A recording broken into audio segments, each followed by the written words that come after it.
এখানে আমি ডিম সিদ্ধ করব আর হচ্ছে আলু, নতুন আলু দিয়ে রান্না করব। এই তো নতুন আলু, এই দেখেন। আমি আলুটা কুটে নিব আর সাথে টমেটোটাও দিব। আর এখানে আমাদের মিনিদের মাছ জাল দেওয়া হচ্ছে। আসসালামু আলাইকুম বন্ধুরা, দূরে এবং কাছের, দেশের এবং দেশের বাইরে যে যেখানে আছেন, আশা করি আল্লাহর রহমতে আপনারা সবাই ভালো আছেন। আর আপনাদের দয়া আল্লাহর রহমতে আমিও ভালো আছি।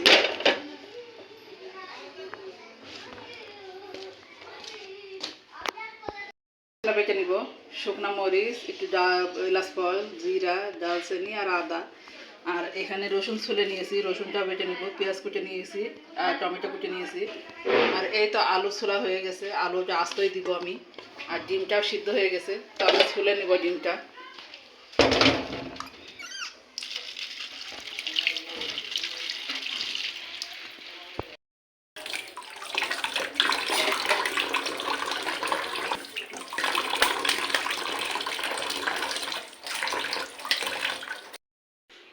এখানে আমার মশলাটা বাটা হয়ে গেছে, তো রসুনটা ছেঁচে নিব।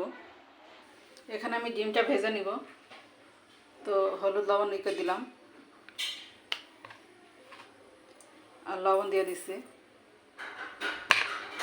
আর কড়াইয়ের ভিতরে তেল দিয়ে দিব।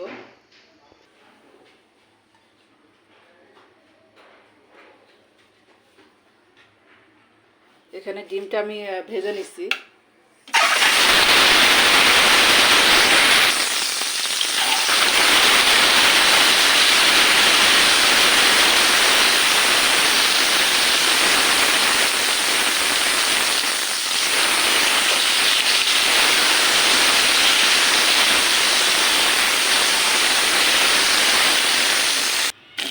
আলুটা ভেজে নিচ্ছি আমি।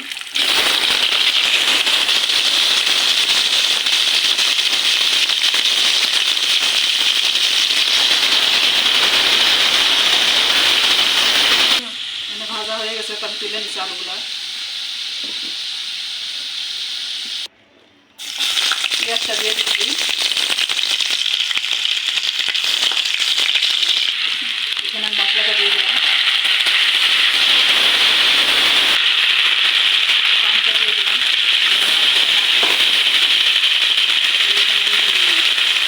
লবণ দিয়ে দিলাম। হলুদ দিয়ে দিলাম। ধনে গুঁড়া দিয়ে দিলাম।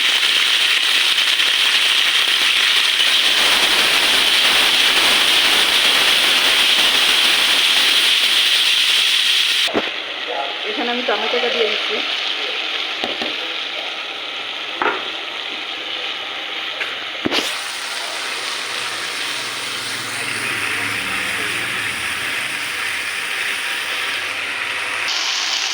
এখানে আমি আলুটা দিয়ে দিলাম, কারণ আমার মশলাটা কষানো হয়ে গেছে।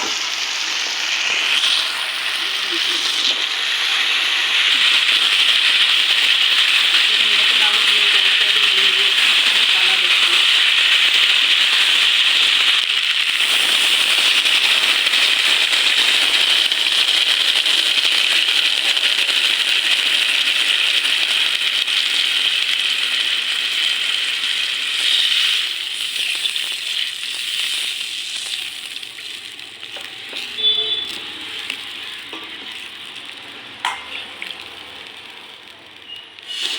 এখানে কষানো পানি দিলাম, দিয়ে আমি সিদ্ধ করে নিব।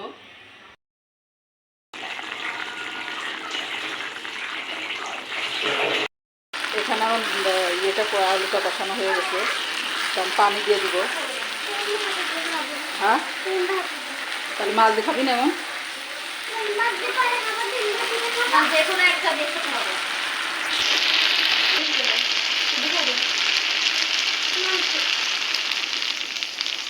বলেছিলাম ধ্যান ধ্যান করবি না আমার সাথে, বলেছি আমার সাথে দেখা হয়।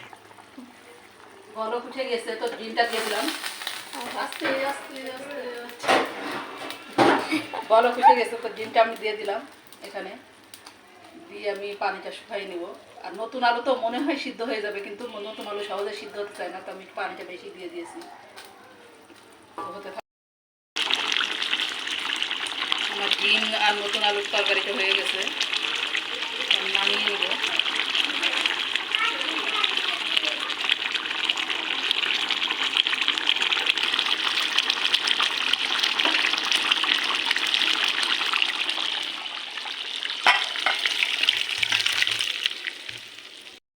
এখানে আমার নতুন আলু দিয়ে ডিম রান্না, দেখুন কি সুন্দর কালার এসছে। আপনারা চাইলে এটা এই শীতে এইভাবে রান্না করে খেয়ে দেখতে পারেন। আর এই রান্নাটা খেতে আলহামদুলিল্লাহ অনেক মজা হয়। তো আমার এই টিপস, আপনারা চাইলে আমার টিপসটা ফলো করে আপনারা রান্না করে খেয়ে দেখতে পারেন। আর যারা আমার পুরাতন বন্ধু আমার সাথে এতদিন ধরে ধৈর্য ধরে আছেন, তাদেরকে অসংখ্য অসংখ্য ধন্যবাদ। আর এভাবে সাথে থাকবেন, পাশে থাকবেন, আমিও আপনাদের সাথে আছি, পাশে আছি।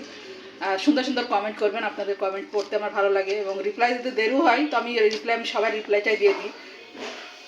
তো আর যারা নতুন বন্ধু আমার ভিডিও দেখছেন এখনও পর্যন্ত সাবস্ক্রাইব করেননি, তো আমার ভিডিওর কোনো অংশ যদি আপনাদের কাছে ভালো লেগে থাকে তাহলে আমার চ্যানেলটাকে সাবস্ক্রাইব করবেন, কমেন্ট করবেন, লাইক করবেন আর পাশে থাকা বেল আইকনটা প্রেস করে দিবেন যেন নোটিফিকেশনটা সবার আগে পেয়ে যান। তো ভালো থাকবেন, সুস্থ থাকবেন, আল্লাহ হাফেজ। আর আগামীকাল দেখা হবে নতুন এক ভিডিও নিয়ে। আসসালামু আলাইকুম।